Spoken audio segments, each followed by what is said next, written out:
trouverais pas que c'est hyper compliqué en 2024 de se mettre en couple? À l'époque de nos parents, c'était bien plus simple. Pourtant, paradoxalement, nous, on a les applis de rencontre. Mais est-ce qu'au final, c'est une si bonne chose que ça? Les applications de rencontre, moi, je vois ça comme un marché. T'as des pommes, t'as des bananes, tu kiffes les pommes, soit tu kiffes les bananes, soit tu kiffes les deux. Et après, tu dois choisir la bonne pomme ou la bonne banane que tu veux manger. Sauf qu'il y a tellement de pommes que toi, tu veux trouver la pomme parfaite. T'es là sur ton application, tu passes des heures à regarder jusqu'à trouver la pomme parfaite. Une fois que tu penses l'avoir trouvée, tu la manges, mais tu dis ah, mais il y en aura peut-être une qui sera meilleure. Tu repars au marché et au final, c'est un cercle vicieux. Même les gens, ils se parlent plus dans la vraie vie. En même temps, quand un mec t'aborde dans la rue, t'as aucune envie de lui donner ton numéro. On est dans une espèce de société où dès qu'un mec vient nous parler, on commence à prendre peur. Je dénonce cette pratique, mais en vrai, je suis exactement comme tout le monde. Et je suis seule et aussi je me sens seule.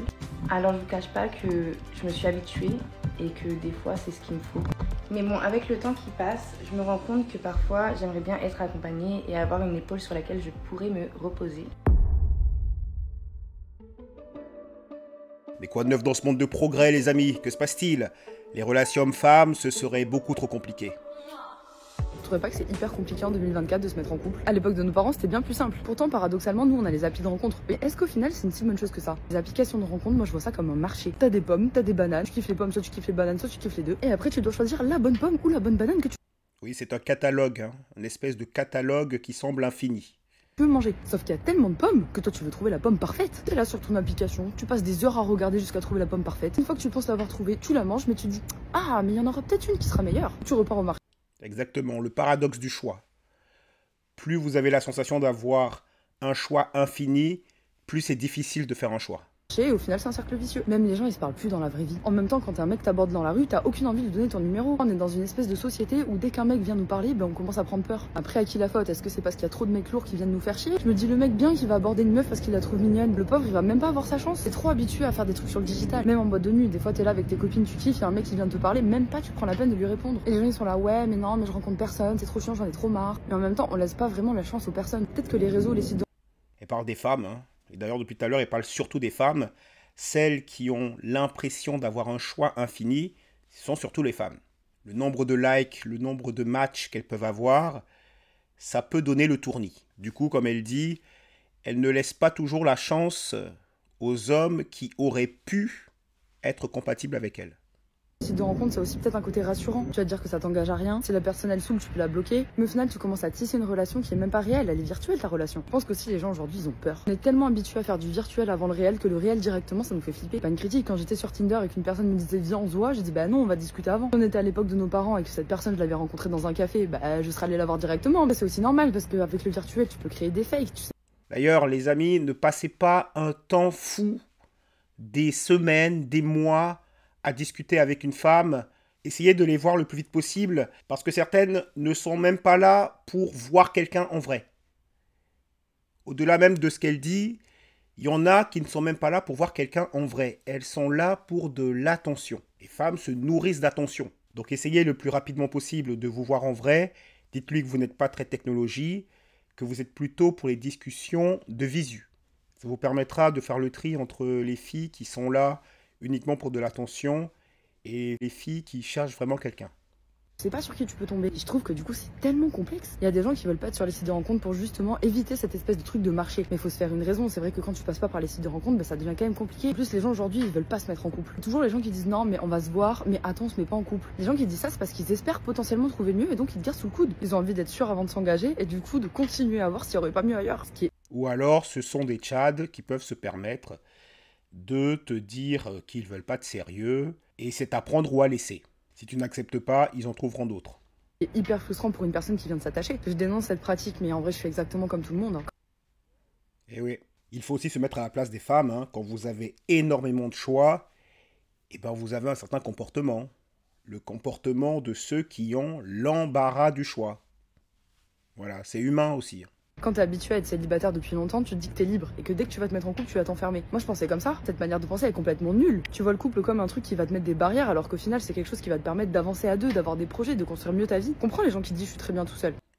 Mais pour comprendre ça, il faut avoir au moins certaines valeurs familiales. Plus vous avez des valeurs familiales, plus vous respectez, plus vous valorisez la famille, moins vous vous sentirez dans une prison au sein du couple et au sein de la famille. Mais est-ce que le but d'une vie, c'est pas quand même avoir de l'amour, pouvoir partager des choses? Qu'avancer seul, c'est bien, mais c'est vrai qu'avancer à deux, c'est mieux quand même. C'est quand même bien de l'entendre dire. Bonjour tout le monde, je voulais trinquer avec vous à mes 29 ans. Et comme toujours, j'ai encore envie de parler. Et là, on va parler de être seul et se sentir seul. Alors tout à l'heure, j'ai fait un live et on parlait le fait d'être seul, du coup, et de se sentir seul. Plusieurs personnes disaient « Ouais, c'est trop bien d'être seul, crois-moi. Moi, je rêverais d'être à ta place. » Ou d'autres me disaient « Oui, c'est vrai que c'est bien d'être seul, mais par contre, c'est mauvais parce que tu t'habitues. » Et je suis plutôt tout à fait d'accord. Parce qu'en effet, je suis seule et aussi je me sens seule. Alors je vous cache pas que je me suis habituée et que des fois c'est ce qu'il me faut. Mais bon, avec le temps qui passe, je me rends compte que parfois j'aimerais bien être accompagnée et avoir une épaule sur laquelle je pourrais me reposer. Tiens donc. Et dans ces moments-là, c'est très difficile de discuter avec des personnes qui ne se sentent pas seules et qui ne sont pas seules. Parce qu'elles peuvent pas forcément ressentir ce que toi tu ressens. Alors oui, on me dira, mais vas-y, mais sors, rencontre des gens, parle à des gens, aborde des gens. Mais au-delà de ça, en fait, il y a aussi la possibilité de le faire. Alors, je dis pas que je suis incapable, mais en fait, les choses de la vie ont fait que je me suis renfermée sur moi-même et qu'aujourd'hui, m'ouvrir, c'est difficile. Alors, et ça, c'est un cas de plus en plus courant. Des gens qui ont de plus en plus de mal à s'ouvrir au monde et particulièrement s'ouvrir aux hommes.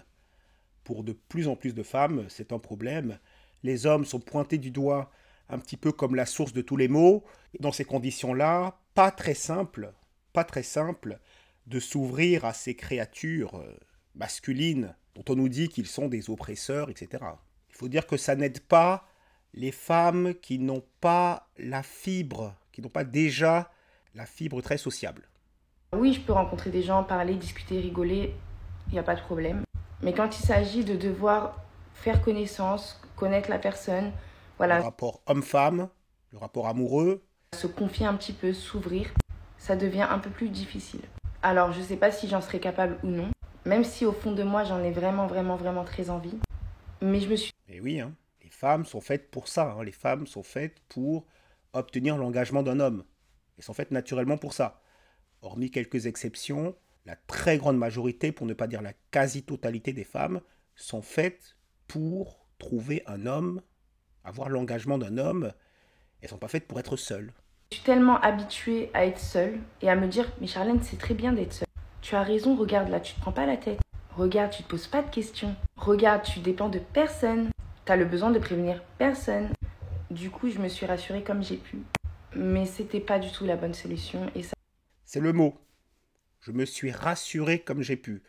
Et vous allez remarquer que dans cette société, moins les femmes ont de rapport avec les hommes, plus il faut les rassurer parce que ça engendre un manque évident. Parce que comme je vous ai dit, naturellement, elles sont faites pour être avec les hommes. Les hommes et les femmes sont faits pour être ensemble. Donc évidemment, elles ressentent des manques parfois, comme beaucoup de femmes d'ailleurs, et il faut donc les rassurer. Toute une partie des réseaux sociaux sont spécialisés là-dedans, rassurer les femmes. On va leur dire que c'est très bien d'être célibataire, que les célibataires sont les plus heureuses même. Selon des études récentes, les femmes célibataires seraient les plus heureuses. Le rapport Single Lifestyles UK 2017, établi par Mintel, montre que 61% des femmes célibataires se disent heureuses de leur situation. Les femmes sont plus heureuses célibataires que les hommes. Elles se disent plus satisfaites de manière générale et moins susceptibles de rechercher un partenaire. Quand elles sont célibataires, elles consacrent plus de temps pour leurs propres intérêts et sont plus épanouies. Vous voyez, l'idéologie moderne, progressiste, féministe, après avoir mis une distance énorme entre les hommes et les femmes, doit maintenant faire du damage control. Il voit que beaucoup de gens sont malheureux, il faut donc les rassurer en leur disant qu'en fait, le célibat, c'est très bien. Il faut surtout rassurer les femmes là-dessus. Du coup, je me suis rassurée comme j'ai pu. Mais c'était pas du tout la bonne solution, et ça, je m'en rends compte mais quelques années après. Tiens donc, c'est à 29 ans qu'elle commence à s'en rendre compte. Pendant sa vingtaine, elle peut gaspiller ça tranquillement en courant après les tchads, parce que souvent, ceux à qui elles ont affaire, ce sont des hommes qui n'ont absolument pas besoin de s'engager. Et c'est souvent vers la fin de la vingtaine, quand on approche la trentaine, qu'elle commence à se dire « mais où je vais là ?» Alors je suis contente d'avoir eu une année de plus grâce à Dieu. Mais en fait, j'ai l'impression que plus j'avance, et plus je suis seule, et plus je me sens seule. Donc voilà, pour moi... Et alors, t'es pas heureuse ? Ce ne seraient pas les célibataires les plus heureuses ?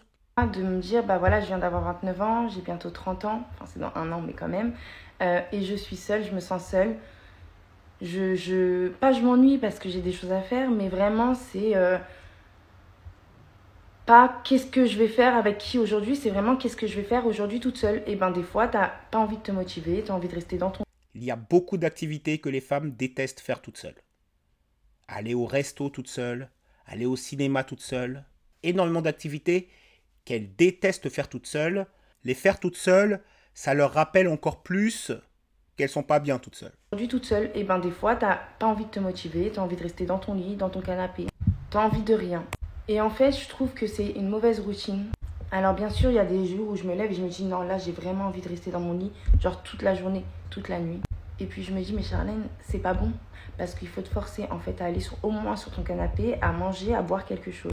Parce qu'après tu vas encore t'habituer et c'est mauvais. Elle travaille même pas en fait. Je pensais qu'elle allait dire au moins je vais au boulot. Généralement les femmes qui n'ont pas d'homme à l'horizon, elles se sont plutôt concentrées sur leur carrière. Alors là, les filles qui n'ont ni l'homme ni la carrière, j'imagine que les journées doivent être parfois très longues. Donc voilà, c'était ma petite pensée du jour, ma petite réflexion du jour. J'ai beaucoup de réflexions et de pensées. Je ne compte pas toutes vous les dire, sinon je vais vous ennuyer.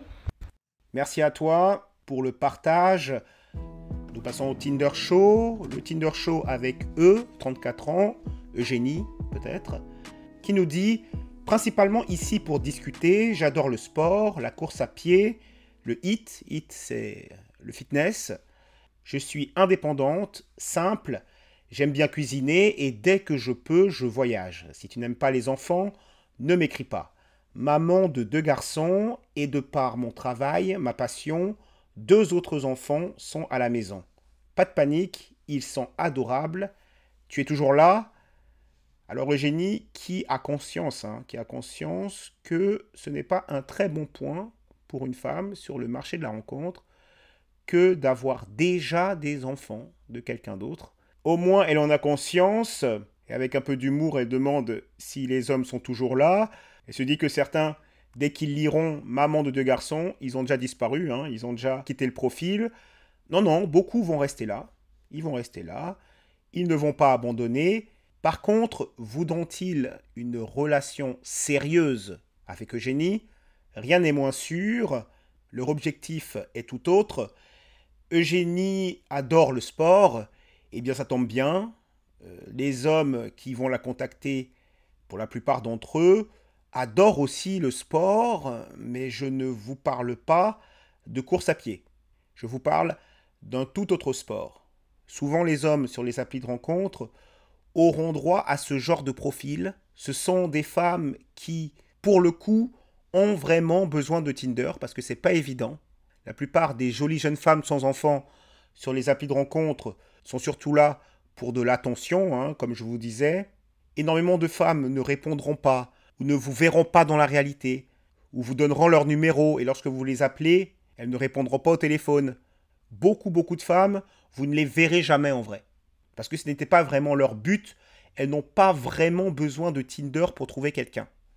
Par contre, une femme de 34 ans avec des enfants, elle a beaucoup plus besoin de Tinder. Donc voilà à quoi ressemblent les options les plus disponibles, on va dire, pour l'homme normal, pour l'homme lambda. Évidemment, l'homme faisant partie du top 10%, du top 5%, pour lui, Tinder, c'est Uber Eats, Il a qu'à se baisser, c'est beaucoup plus facile pour lui. Par contre, pour la très grande majorité des hommes, Tinder ne sera pas la chose ni la plus agréable, ni la plus efficace. On peut faire des rencontres, ce n'est pas impossible, mais les probabilités sont faibles et sont de plus en plus faibles à mesure que le temps passe. Un grand nombre de femmes va vers un très petit nombre d'hommes sur ces applications. Et donc les femmes les plus disponibles pour les hommes, ce sont les mères célibataires, des femmes d'un certain âge aussi, ainsi que des femmes d'un certain poids, celles qui chiffrent un peu lorsqu'elles montent sur la balance. En vérité, de manière tout à fait logique, ce sont les femmes qui ont le plus de mal à trouver des hommes dans la vraie vie, qui seront évidemment les plus disponibles sur Tinder. Chez les hommes, c'est pareil d'ailleurs. Plus on a du mal à rencontrer des gens dans la réalité, plus on sera disponible sur Tinder. En tout cas, nous souhaitons à Eugénie, je crois, hein, je l'appelle Eugénie, mais peut-être que c'est autre chose, hein, appelons-la Eugénie, nous souhaitons à Eugénie de trouver l'homme qu'il lui faut, l'homme qui acceptera ses 2 enfants, que dis-je même, ses 4 enfants, hein, elle a 2 garçons à elle, et 2 autres enfants. Nous lui souhaitons bonne chance. C'était Cameron, diffusion 79. Si vous l'avez apprécié, laissez un petit like et abonnez-vous pour ne rien rater des prochaines diffusions. N'oubliez pas, toujours droit dans vos bottes, choisissez consciencieusement votre propre chemin.